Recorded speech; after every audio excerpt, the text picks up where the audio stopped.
آج اس سلسلے میں میں آپ کی ملاقات ایک ایسی شخصیت سے کروا رہا ہوں کہ جس کے تعارف کے لیے میرے پاس الفاظ کم ہیں۔ محبت، عشق، جنون، دھن، شوق کے جتنے بھی سرنامے ہو سکتے ہیں، جتنی کیفیات ہو سکتی ہیں، وہ جو ایک تخلیق کی آگ ہے اس کا شعلہ جتنا بلند ہو سکتا ہے، وہ جو ایک تلاش کا جنون ہے اس کا سرا 7 بر اعظموں تک محیط ہو سکتا ہے، یہ شوق، یہ جنون، یہ ولولہ، یہ کچھ کر گزرنے کی امنگ، یہ مختلف شعبہ ہے زندگی سے ایک جیسا عشق، ایک جیسی تلاش، ایک جیسا جذبہ، بہت کم شخصیات ایسی ہوتی ہیں کہ جو اتنی ہمہ جہت ہوں، جن کی زندگی میں قوس قزح کی طرح، دھنک کی طرح 7 رنگ یکجا ہو جائیں۔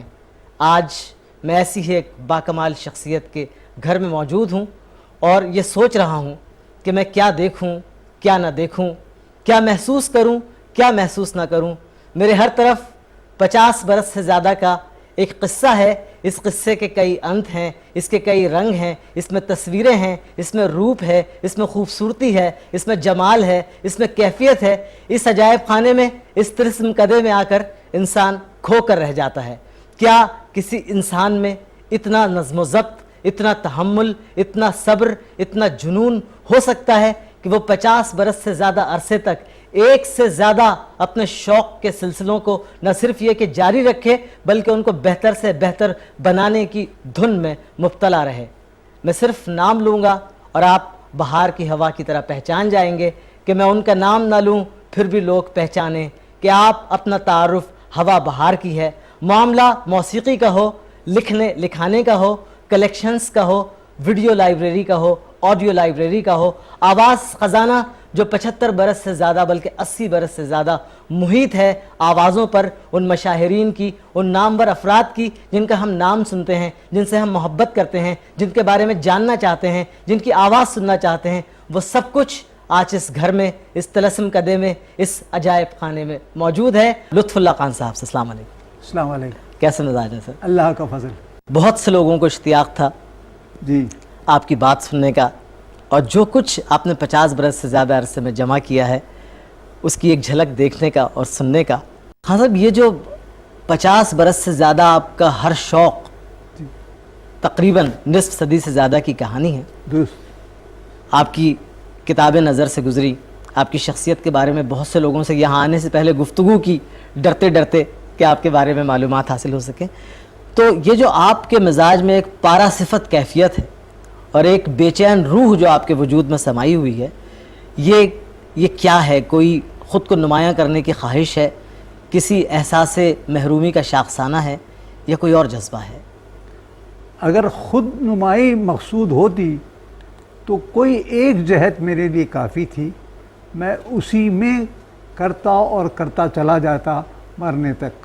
صاحب، آپ کا مزاج سیلانی ہے، ذہن آپ کا تخلیقی ہے، فطرت آپ کی تجزیاتی ہے، اور طرز زندگی اور مشاغل میں آپ کے بہت صبر و ضبط اور تحمل ہے، بڑی یکسوئی ہے۔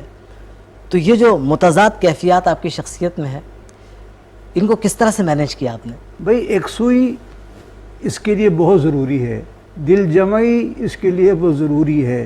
اس کے علاوہ ایک چیز ہے جسے آپ کمٹمنٹ کہتے ہیں، اس کا ہونا ضروری ہے۔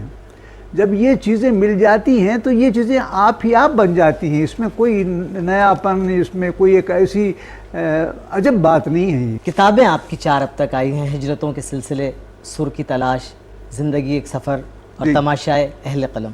پہلے میں ہجرتوں کے سلسلے میں، کیونکہ اس کا طرز سوانح حیات کی طرح ہے، اس کے بارے میں فرمائیے کہ لکھنے کا خیال کیوں کر آیا، کن چیزوں کو اس میں آپ نے کور کیا؟ لکھنے کا جرثومہ تو بچپن میں اسکول ہی سے شروع ہو چکا تھا۔ مجھے یاد ہے اب تک، بلکہ میرے پاس اس کا ثبوت بھی ہے کہ میری پہلی تحریر جو ہے وہ 1933 میں، سن 33 میں چھپی تھی۔ پہلی کتاب جو ہے وہ ادیبوں اور شعراء کے حوالے سے تھی، تماشائے اہل قلم۔ تماشائے اہل قلم۔ یہ جتنے لوگ میرے ہاں ریکارڈنگ کے لیے بلاتا رہا یا آتے رہے یا مجھے نوازتے رہے، ان سے میرا ایک خاص تعلق تھا، کسی سے کم تھا، کسی سے زیادہ تھا۔ میرے دوستوں نے کہا کہ بھائی یہ آپ ایسا کریں کہ اتنے دن گزر گئے ہیں آپ کو ریکارڈ کرتے ہوئے، لوگوں سے ملتے ملاتے ہوئے، بہتر ہے کہ آپ ایک ان کے بارے میں جو جانتے ہیں، جو آپ کے حوالے، ان کے حوالے سے جو آپ کو معلوم ہے وہ آپ لکھ دیجئے۔ تو یہ طے پایا کہ جو ہم میں نہیں ہیں ان کے بارے میں آپ لکھیے، تاکہ لوگوں کو معلوم ہو کہ یہ کیا تھے، کیسے تھے۔ جب لکھنا شروع کیا تو معلوم ہوا کہ ان کی اچھائیاں تو میں نے لکھ دیں، ان کی مہربانیاں مجھ پر وہ بھی میں نے لکھ دی۔ پھر مجھے معلوم ہوا کہ مجھے راستے میں انہیں لے جا کر کے گھر پر اتارنے میں یا گھر سے ان کو میرے ہاں لانے کے درمیان جو گفتگو ہوتی رہی، جو طور اطوار میں نے دیکھے، تو اس میں نے کچھ تھوڑی بہت خامیاں بھی دیکھی۔ آخر انسان کا بچہ ہے، کچھ نہ کچھ اس سے غلطی ہوتی ہے، کچھ نہ کچھ اس میں خامیاں ہوتی ہیں، وہ میں نوٹ کرتا گیا۔ جب لکھنے کو بیٹھا تو آپ یقین مانیے بلا ارادہ مجھ سے سب کچھ جو میں جانتا تھا، اچھا برا دونوں، میں نے لکھ ڈالا۔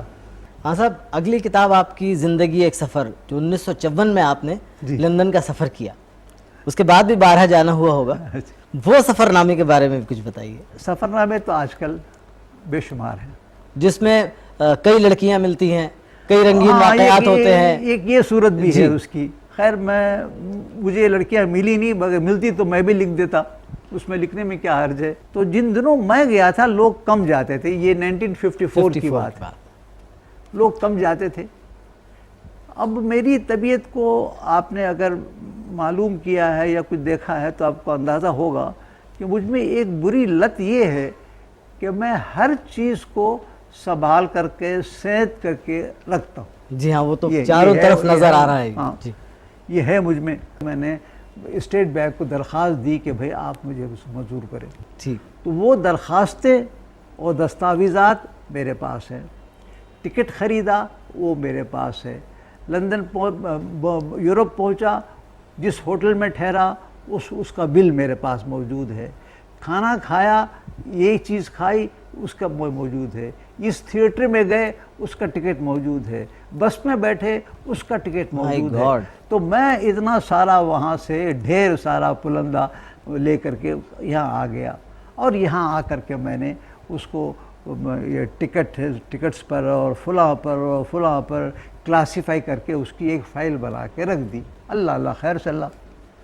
اب 1954 کی چیز 1999 میں یا 2000 میں اگر میں لکھنے بیٹھوں تو ظاہر حافظہ میرا چاہے کیسا ہی کیوں نہ ہو، وہ باتیں، وہ رقوم، وہ شکل، وہ صورت، وہ باتیں یاد نہیں رہیں گی مجھے۔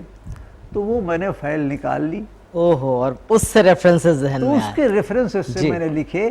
تو اس کا کہنے کا مقصد یہ ہے کہ جو کچھ میں نے سفر نامے میں لکھا ہے، ایک ایک لفظ حقیقت پر مبنی ہے۔ خان صاحب، آپ کی سب سے محبوب کتاب اور آپ کا سب سے محبوب جو سبجیکٹ ہے وہ موسیقی ہے۔ سر کی تلاش پہ کچھ بات کرتے ہیں۔ ایک وہ بھی ہے۔ اچھا، اگر میں پوچھوں ان سب میں آپ کا پہلا محبوب کون ہے؟ یہ بڑا مشکل ہے۔ میرے نزدیک میرا ہر شوق ایک ہی درجہ رکھتا ہے، کسی میں کم، کسی میں زیادہ نہیں۔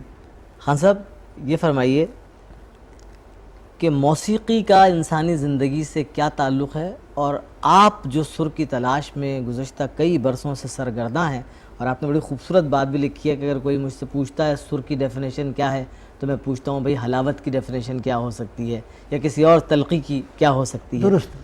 تو یہ مجھے بتائیے کہ آپ موسیقی سے آپ کے عشق کا درجہ کیا ہے، کیوں ہے؟ آپ سر کی تلاش کے سفر میں پیاسے رہے یا تسکین ملی؟ ایک چیز ہوتی ہے نام کا اثر، نام کا اثر، جسے آپ اسم بمسمہ کہتے ہیں۔ میرا نام والدین نے رکھا، والد صاحب نے رکھا لطف اللہ، اس میں لطافت ہے۔ صحیح۔ یا اللہ کی طرف سے، اللہ کے توجہ پر، یا کسی چیز کے لطافت کا جز اس میں موجود ہے، یعنی میرے اندر لطافت کا ایک جز اللہ تعالیٰ نے دے رکھا ہے۔ نام کی وجہ سے کہیے یا کسی وجہ سے کہیے یا دونوں میں اتفاق ہے کہ وہ اندر تھا، نام بھی اسی طریقے کا ہو گیا. بہرحال وہ ایک لطیف شے آپ کے اندر ہوتی ہے، ہر ایک کے اندر. آواز کا سحر جو ہے وہ ایسا امپورٹنٹ ہے انسان کی زندگی میں، وہ اس کو رلا دیتا ہے، اس کو موم کر دیتا ہے، اس کو خبر نہیں پیس کے رکھ دیتا ہے. لیکن وہ کیفیت ہے کہ آپ اس کو سنیں، مطلب آپ کے اندر وہ حس لطیف پہلے تو آپ کے اندر ہو، پھر آپ کو اللہ توفیق دے اس آواز کو، اس چیز کو سمجھنے اور سننے کی، برتنے کی. سر سے اور موسیقی سے محبت ہے، یہ وہی ایک تو نام کا اثر ہے، پھر وہ حس لطیف ہے، پھر اس معاملے میں بہت زیادہ حساس ہونا ہے. بچپن ہی میں کچھ گانے بجانے سنتے رہے، گراموفون ریکارڈ سنتے رہے. ہمارے چچا تھے، انہوں نے ایک گراموفون بھوبو والا لا کر کے دے دیا، اس کے ساتھ 3 ریکارڈ دیے. ایک تو بھائی چھیلا کا ایک غزلیں تھی اس کے اندر، ایک تو محمد حسین نگینی والے کی غزلیں تھی، اور کسی ایک قاری کی سورہ رحمان کی تلاوت تھی. پہلی مرتبہ میں نے انہیں سنا اور گانے سے وقفیت پیدا کی.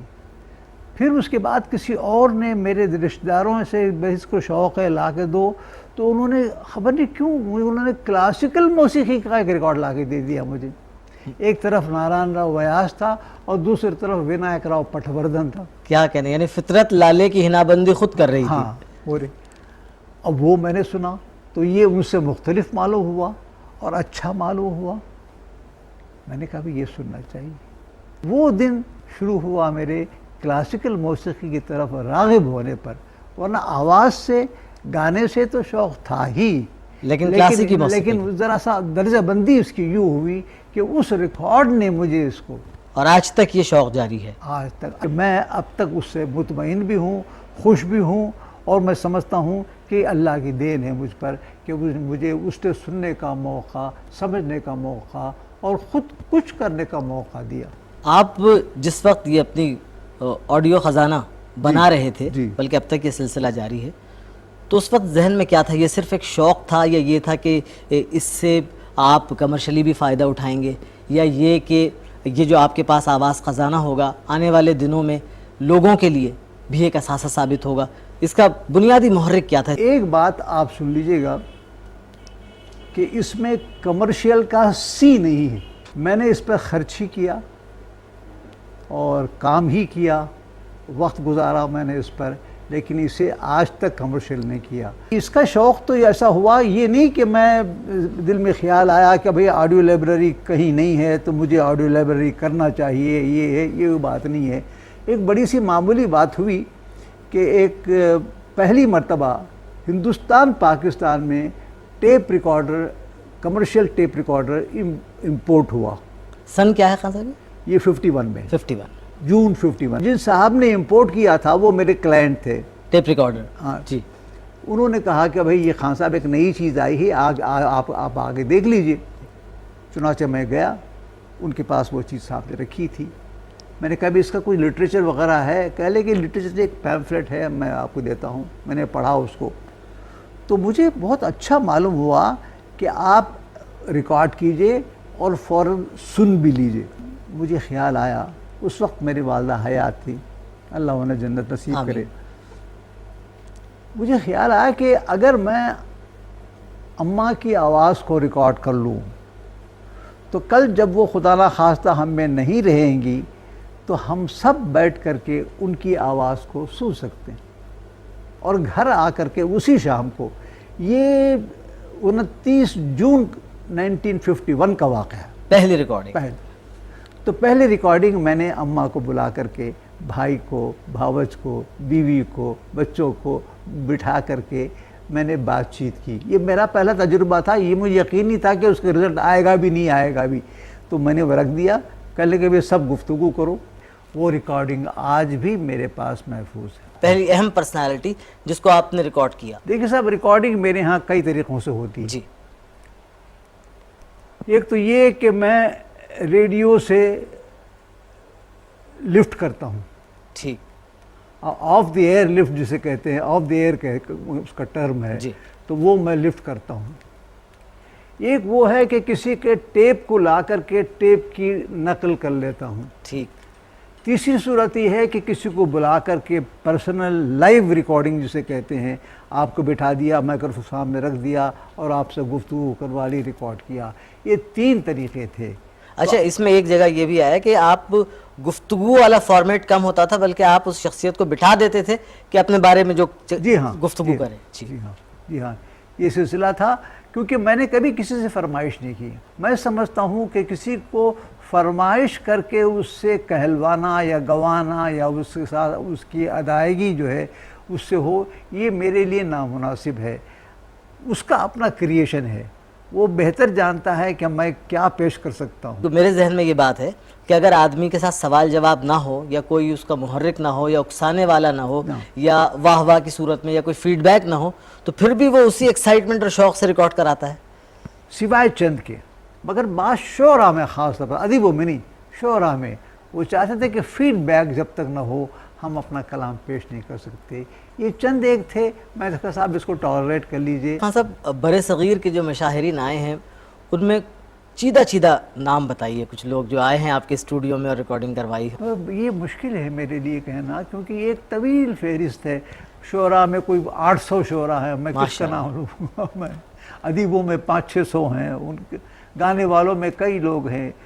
تو یہ بڑا مشکل ہوگا میرا کہنے کے لیے. سیاسی شخصیات میں اور قومی رہنماؤں میں. اچھا، علامہ اقبال کا لوگوں کو بڑا اشتیاق آواز سننے کا ہے، تو ان کی آواز ہے آپ کے پاس؟ صاحب یہ کئی حضرات نے مجھ سے اس پر استفسار کیا، مجھے پوچھا ہے مجھ سے. واقعہ یہ ہے کہ علامہ اقبال کی آواز کہیں اور کسی کے پاس نہیں ہے. طے شدہ بات ہے. یہ طے ہے، یہ طے ہے کہ ان کی آواز اس دنیا میں نہیں ہے. قائد اعظم کی البتہ آوازیں ہیں. قائد اعظم کی تمام تقریریں جو اوروں کے پاس ہیں وہ میرے پاس بھی ہیں. لیکن ایک خاص بات بتاؤں آپ کو میں. ایک ریکارڈنگ قائد اعظم کی ایسی ہے، اس کا دورانیہ 3 منٹ 27 سیکنڈ کا ہے. اچھا. یہ وہ ریکارڈنگ ہے جو کہیں نہیں ہے، بالکل ایکسکلوسیو. نہ وہ BBC میں ہے، نہ انڈیا کے پاس ہے، نہ پاکستان کے پاس ہے، کہیں نہیں ہے. وہ صرف میرے پاس ہے. وہ ہوا یوں کہ ایک امریکن جرنلسٹ تھا، وہ ہیترو ایئرپورٹ پہ تھا جبکہ قائد اعظم 46 میں آئے تھے. تو اس نے کچھ سوال کیا، قائد اعظم نے اس کو جواب دے دیا. وہ ٹیپ لے کے چلا گیا اب امریکہ میں. اس نے کہاں نشر کیا، کیا کیا، مجھے نہیں معلوم. ایک مرتبہ میں نیو یارک میں UN کی بلڈنگ میں تھا، تو کسی صاحب نے میری ملاقات کروائی کہ بھئی یہ آدمی کو شوق ہے، یہ کرتا ہے. کہنے لگے از دیٹ سو؟ میں نے کہا جی ہاں. کہنے کہ ٹھہر جاؤ. وہ اپنے آفس گیا، ایک ٹیپ لایا. کہنے لگے یہ میں نے ریکارڈ کیا تھا، یہ ایک ہی کاپی میرے پاس ہے، یہ تم رکھ لو. بڑا خزانہ ہے جی، کمال. اس کے سلسلے میں ایک بات مجھ سے کہے بغیر رہی نہیں جا رہی جی. جب قائد اعظم کی سینٹینری جو ہوئی تھی ان کی، تو اس وقت پر حکومت پاکستان نے ایک کمیٹی بنائی جو اس کو کنڈکٹ کریں گے کہ سال بھر میں کیا ہوگا، کہاں کیا ہوگا. اس میں شریف الدین پیرزادہ تھے، فیض احمد فیض تھے، یہ تھے وہ تھے. یہ وہ لوگ تھے جو مجھے جانتے تھے. تو میں نے ان کو پیرزادہ صاحب، شریف الدین صاحب سے بھی کہلا بھیجا کہ بھائی میرے پاس ایک آواز ایسی ہے قائد اعظم کی جو کہیں نہیں ہے. اب اس میں سے کسی ایک بندے کو تو چاہیے تھا کہ وہ آ کے پوچھتا کہ بھائی تم کیا بیچتے ہو، کس کھیت کی مولی ہو، تمہارے پاس ایکسکلوزیو آواز قائد اعظم کی کہاں سے آ گئی. یہ تک انہوں نے نہیں پوچھا. استعمال کرنا تو اور، یعنی اس قدر، مطلب یہ کہ یہ ہماری قدردانی، یہ ہماری قدردانی کا معیار ہے. یہ بہت ہی چشم کشا یہ واقعہ ہے. کئی برس پر محیط، 50 برس سے زیادہ یہ شوق ہے. آج بھی آپ اس نتیجے پہ پہنچے کہ اس کی افادیت کیا ہے؟ صاحب یہ بات تو میں نے پہلے سوچی بھی نہیں تھی. میں نے کہا نا کہ میں نے اماں کی آواز کو ریکارڈ کرنے کے لیے وہ لیا تھا، وہ کر لیا. مجھے خود خیال آیا ایک مرتبہ کہ میں جو جمع کر رہا ہوں اس کا کیا فائدہ ہے. پھر اس کو فائدہ میں پھر نے سوچا کہ صاحب یہ اچھا ہے کہ ایسی آوازیں ایک جگہ جمع ہو جائیں کہ کسی وقت کسی ضرورت پڑے تو آ کر کے وہ اپنے والدین کی یا اپنے دوستوں کی یا اپنے بزرگوں کی آواز سننا چاہے تو اس لائبریری میں آ کے آواز سن لے. ایک دور یہ بھی گزرا. بعد میں مجھے اس کا ایک اور خیال آیا جو اب تک اس پر قائم ہوں. ٹیکنالوجی جس انداز سے ترقی کر رہی ہے، روز بروز نہیں لمحہ بلمحہ ترقی کر رہی ہے. میرا یہ خیال ہے کہ آج سے 100 سال کے بعد یا 150 سال کے بعد ایک وقت ایسا آئے گا کہ آواز کو آپ فیڈ کر دیں.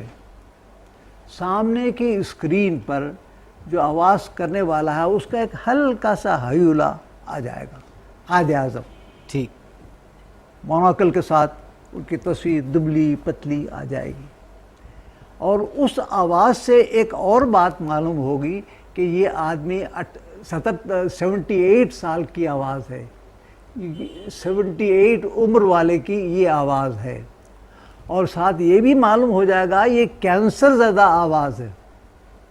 اس حد تک ٹیکنالوجی آپ کی ٹیکنالوجی ہو جائے گا. اب اس سے آگے بڑھیے، پھر یہ بھی معلوم ہو سکتا ہے کہ آدمی جو کہہ رہا ہے کیا وہ اپنے دل سے کہہ رہا ہے، خدا نہ خواستہ کہیں وہ بکاؤ مال تو نہیں ہے. مطلب ایک طرح کا لائی ڈیٹیکٹر. وہ تو آج بھی آپ کے پاس ہے نا، لیکن آواز کے ذریعے سے یہ بات کرنا. پھر مجھے خیال ہوا کہ آج سے 100 سال کے بعد یا 150 سال کے بعد یہ 50 سال کا جو میرے پاس سرمایہ ہے ہندوستان اور پاکستان کا، ان کو چلا کر کے ان کو پلے کر کے اس وقت پر 150 سال کے بعد اس دور کی 50 سالہ تاریخ صحیح پرسپیکٹیو میں لکھی جائے گی. یہ آبجیکٹیو بڑا ہے. ہاں یہ آبجیکٹیو ہے. اللہ جانے یہ صحیح ہے یہ نہیں ہے، میں اس خیال پہ جی رہا ہوں اور خوش ہوں. 50 55 60 برس گزر گئے، زبردست کلیکشن ہے. کبھی حکومت کی توجہ ہوئی اس طرف، کوئی لائف ٹائم اچیومنٹ ایوارڈ کسی سربراہ مملکت نے سراہا ہو آپ کی کسی کاوش کو؟ سراہنے والی بات تو مجھے یہ کہ بات یاد آئی ہے کہ ایک کتاب میری ہے ہجرتوں کے سلسلے، جی ہاں، سوانے جو ہے آپ کی. اس وقت پر ایک اکیڈمی والوں نے انہوں نے طے کیا کہ بھئی پرائم منسٹر سے کہا کہ آپ ان میں سے جو بہترین لکھنے والا ہے اس کو آپ ایوارڈ دیجئے. آپ تو انہوں نے متفقہ طور پر انہوں نے یہ طے کیا کہ اس شخص کو ایوارڈ دیا جائے. ٹھیک ہے. اچھا، اب کہنے کی بات یہ جس پر مجھے ہنسی آ رہی وہ یہ ہے کہ جب یہ ایوارڈ دیا جاتا ہے تو چیک بھی آتا ہے، چیک کے ساتھ ایک خط آتا ہے پرائم منسٹر کا لکھا ہوا، دستخط کیا ہوا. وہ خط اوروں کے پاس بھی گیا، میرے پاس بھی آیا. اتفاق سے میرے پاس جو خط آیا ہے میرے پاس ہے، میں آپ کو دکھاؤں گا. وہ 12 اکتوبر کا تھا. حکومت تبدیل جس دن ہوئی. جی 12 اکتوبر کا تھا. 12 اکتوبر کو سنا ہے کہ نواز شریف صاحب ملتان گئے تھے، دوپہر کو لوٹے.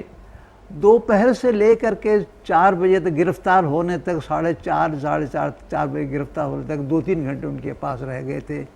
اس دوران میں انہوں نے خط جو تھے ان کے پاس لائے گئے دستخط کرنے کے لیے، انہوں نے دستخط کر دی. تو جو خط میرے پاس آیا ہے وہ 12 اکتوبر کا. اب بھلا بتائیے کس حکمران کی ہمت ہوگی کہ آپ کو ایوارڈ دے جس کے نتیجے میں حکومت چلی جائے. شاید وہی ان کا ڈاؤن فال. ہاں صاحب، ایک آخری سوال بریک سے پہلے.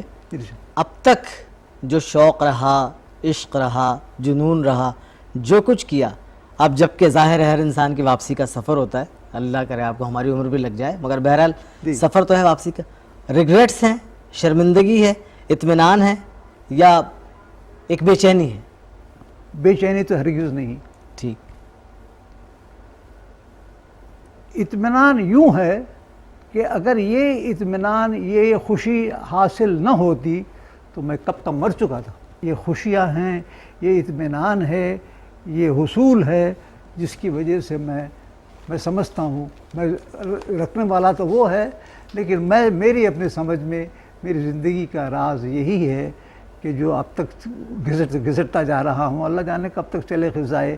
میں سمجھتا ہوں جب تک یہ ہے وہ ہے، باقی ہے. جس دن یہ گیا وہ گیا.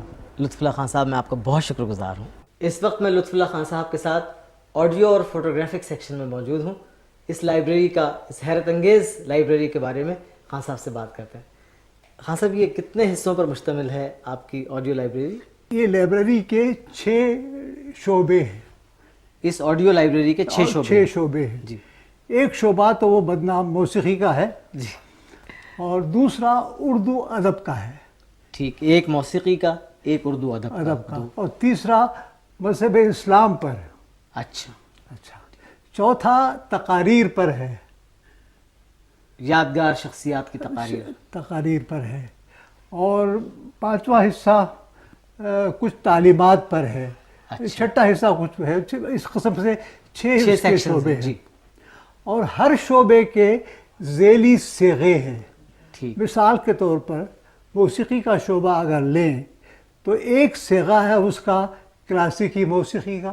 ٹھیک. دوسرا شعبہ ہے اس کا سیمی کلاسیکی موسیقی کا. تیسرا صیغہ ہے اس کا سازوں کی موسیقی کا. چوتھا ہے غزلوں کی موسیقی کا، غزلز ہیں اس کے اندر. پانچویں میں گیت ہیں. چھٹے میں فولکلور ہیں. ساتویں میں قوالی ہے. کیا کہیں، تو ایک شعبے کے 7 صیغے ہیں. 7. اسی طرح ہر صیغہ اپنی جگہ پھیلا ہوا ہے. اسی طرح سے تمام جتنے بھی شعبے ہیں ان کے شعبہ جات کے صیغے ہیں اپنی اپنی جگہ پر پھیلے ہوئے ہیں. اچھا خان صاحب، اس میں رنگوں کے انتخاب کا بھی کوئی معاملہ ہے؟ جو مختلف ٹیپوں کے جو کلرز الگ الگ کورز ہیں. ہاں، یہ مذہب ہے. بلو جو ہے مذہب ہے. ٹھیک. اور بلیک جو ہے وہ تقاریر ہے. یہ براؤن جو ہے وہ ایجوکیشن ہے. جی. سرخ جو ہے ادب ہے. خان صاحب، آپ کی عنایت سے ہم اپنے ناظرین کو سنوائیں گے اس میں سے کچھ اس کی جھلکیاں. بھائی اگر آپ حکم دیتے ہیں تو میں سنوا دوں. عنایت آپ کی. جی. اب ہم آپ کو سنواتے ہیں اس نادر الوجود اور بیش قیمت آواز خزانے میں سے کچھ منتخب آوازیں ان مشاہرین کی، ان نہایت مقبول اور نامور لوگوں کی کہ جن کی آواز آپ سننا چاہتے ہیں، اور یہ خزانہ محفوظ کیا ہے لطف اللہ خان صاحب نے. پہلی آواز ممتاز عالم دین مولانا احتشام الحق تھانوی کی آواز میں درس قرآن. حضرت ابراہیم کہنے لگے کہ اے فرشتو، تمہیں کون سی مہم درپیش ہے؟ فرشتوں نے جواب میں کہا کہ دراصل ہم ایک مجرم قوم کی طرف بھیجے گئے ہیں تاکہ ہم ان پر کنکر کے پتھر برسائیں جن پر آپ کے رب کے پاس خصوصی نشانات بھی ہیں حد سے گزرنے والوں کے لیے. پس جتنے ایماندار تھے ہم نے سب کو وہاں سے علیحدہ کر دیا، سو مسلمانوں کے ایک گھر کے سوا کوئی گھر ہم نے نہیں پایا،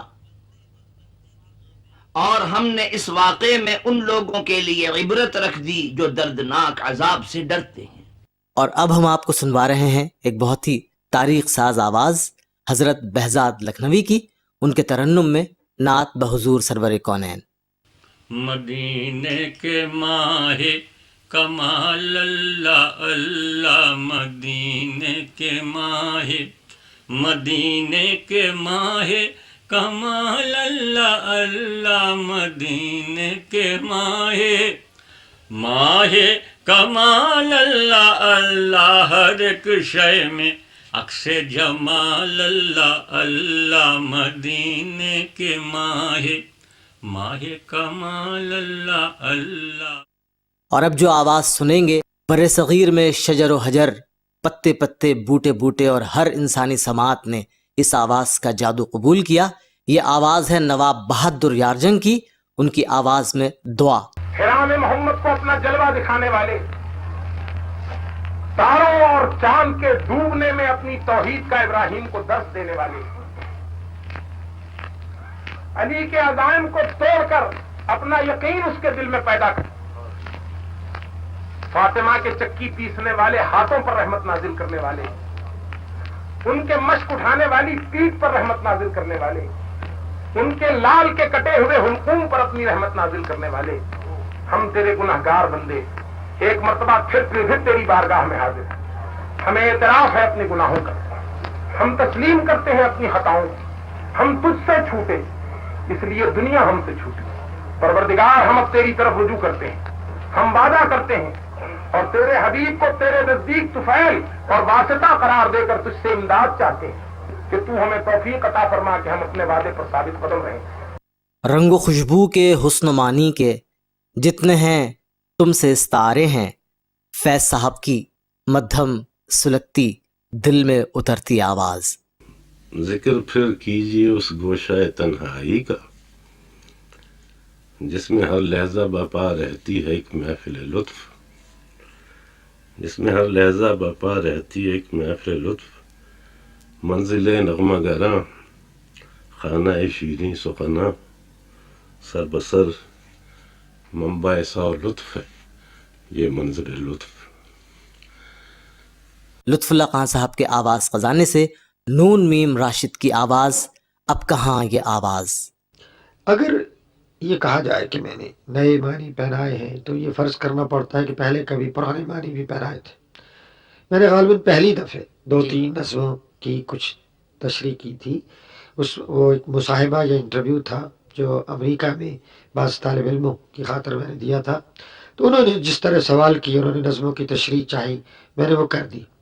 اور یہ تو خیر ممکن بھی ہے کہ ایک شاعر شعر کہنے کے بعد اپنی نظموں کے معنی دریافت کرنے لگے، اور ہو سکتا ہے کہ اسے خود بھی اپنا قاری بن جانے کے بعد نئے نئے معنی سوچ جائے، اور ممکن یہ ہوا ہو، لیکن کوئی مقابلہ کرنے کی گنجائش نہیں ہے کیونکہ میں نے پہلے کبھی ان کی تشریح نہیں کی تھی، تو اور اگر کی بھی ہو تو یہ کوئی ایسی خطرناک بات نہیں کی میں نے۔ آگ کا دریا میرے بھی صنم خانے، قرۃ العین حیدر بر صغیر کی مایہ ناز افسانہ نگار اور ناول نگار۔ My father, Sayyid Sajjad Haider Yildirim, was the pioneer of Urdu short story, and he was a product of Aligarh movement. He started writing at the age of 17, 18, and he was a pioneer in many ways, in the sense that he was a great upholder of women's rights. He was against parda. He upheld all the new values and the new awakening which was introduced by Sir Syed Ahmad Khan. He was one of the most prominent and extraordinary students of MAO college. 1947 کے فسادات کے پس منظر میں ایک افسانے نے اردو ادب میں تہلکہ مچا دیا، یا خدا، اور اس کے بعد ایک رپوتاش نے رونے پر لوگوں کو مجبور کر دیا، ماں جی، اور آخری عمر میں اپنی سوانح شہاب نامہ لکھ کر اہل دل سے داد پائی۔ پاکستان کے ممتاز بیوروکریٹ، افسانہ نگار، ناول نگار، دانشور جناب قدرت اللہ شہاب صاحب کی آواز۔ شہاب نامہ کا یہ باب کہتے بنگال کی بابت ہے۔ 1942 کے آخر سے 1944 تک سارا بنگال ایک ہیبت ناک اور بھیانک قحط کی زد میں آیا ہوا تھا۔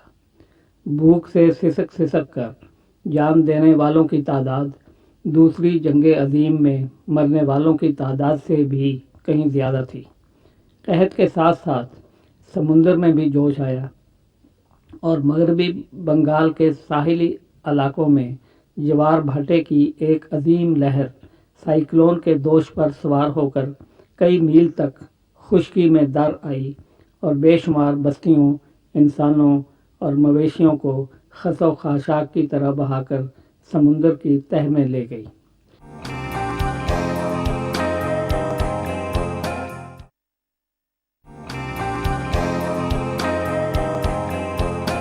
یہ حصہ ہے فوٹوگرافک لائبریری کا جس میں سلائیڈز ہیں نہایت بیش قیمت اور بہت ہی یادگار سلائیڈز۔ لطف اللہ خان صاحب سے ان کی تفصیل پوچھتے ہیں۔ جی سر۔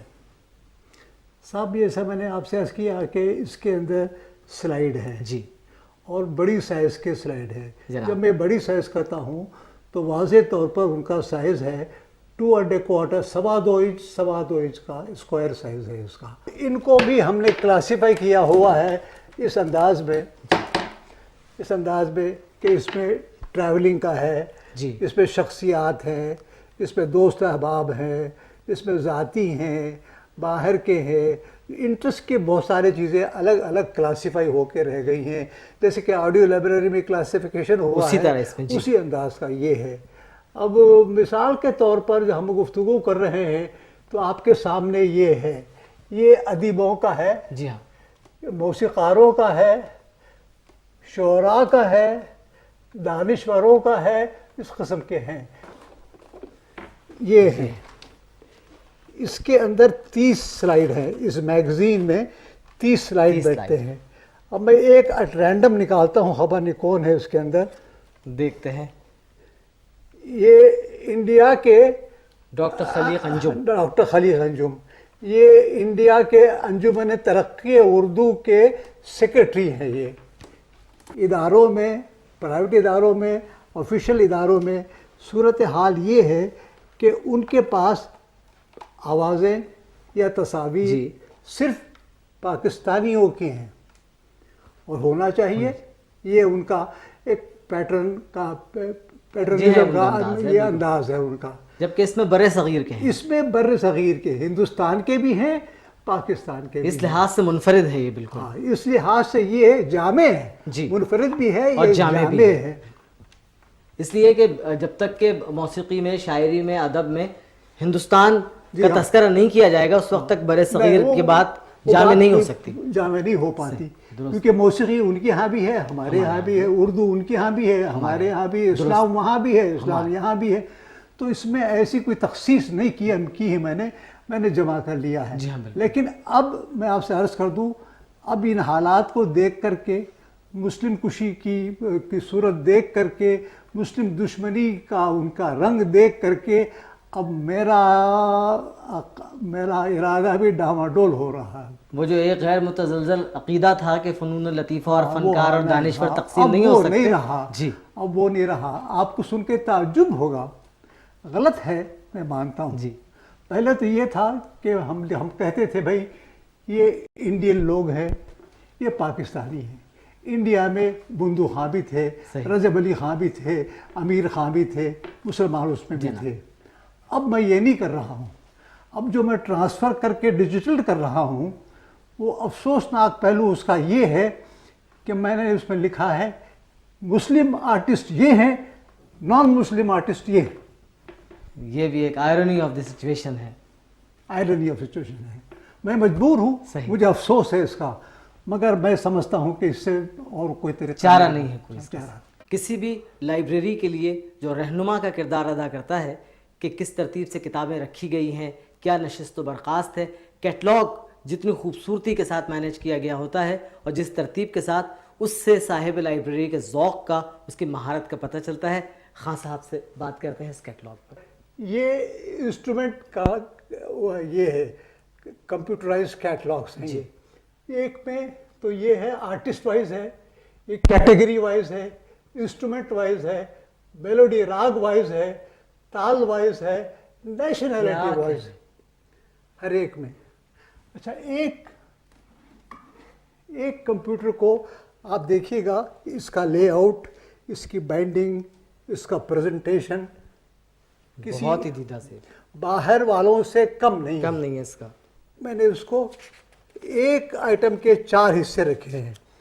ایک ہے آرٹسٹ وائز. جی ہاں، یہ صاحب ہیں علاؤدین خان، آرٹسٹ ہیں. جی، یہ جو ہیں یہ میل ہیں، یہ انڈین ہے، یہ کلاسیکل بجاتے ہیں. کیٹیگری ہے. ان کا انسٹرومنٹ جو ہے وہ سرود ہے، اور یہ ان کا ڈیوریشن اتنے منٹ سیکنڈ کا ہے. کمال، کیا کمپریہنشن ہے. پھر ادھر آئیے، پھر وہ انہوں نے اس راگ پر بجایا ہے، جی، اس تال میں بجایا ہے. یہ میرے اپنے ریمارکس ہیں. اور یہ item tape number so and so, track number so and so, counter number so and so پر موجود. اتنی جامع. اچھا، آخر میں نے گلوسری دی ہے اس کی. اب تک جو ہوئے ہیں وہ انسٹرومنٹل میوزک پر ہو گیا ہے، کلاسیکل اور لائٹ کلاسیکل پر ہو گیا ہے، یہ غزلوں کے ہیں. اب ذرا سوچئے کہ 6 شعبوں میں سے ایک شعبہ میں نے لیا اور اس کا پون حصہ کام کیا ہے. پون حصے کے 36 آپ کو کیٹلاگ ہو گئے ہیں. ذرا سوچئے کہ جب پورے شعبے تمام صیغوں کے ساتھ تیار ہو جائیں گے تو وہ پورا کمرہ بھر جائے گا. اور اپنے ناظرین سے ہم یہ پوچھیں گے کہ کیا کبھی انہوں نے اپنی زندگی میں اس طرح کا کام اتنا جامع، اتنی عرقریزی، اتنی محنت اور اتنے سسٹمیٹک وے میں دیکھا ہے کوئی کیٹلاگ کمپیوٹرائزڈ؟ تا ہے تو راز ہے زندگی، فقط ذوق پرواز ہے زندگی۔ لطف اللہ خان صاحب کی پوری زندگی ذوق پرواز کی بہترین تشریح، تفسیر اور تعبیر ہے۔ ایک شوق، ایک جستجو، ایک دھن، ایک جنون 50 سال سے زیادہ عرصے تک مختلف شعبۂ حیات میں ان پر محیط رہا ہے، اور یہ جستجو، یہ دھن، یہ جنون ابھی تک جاری ہے۔ لطف اللہ صاحب سے بہت پر لطف گفتگو رہی، بہت شکریہ۔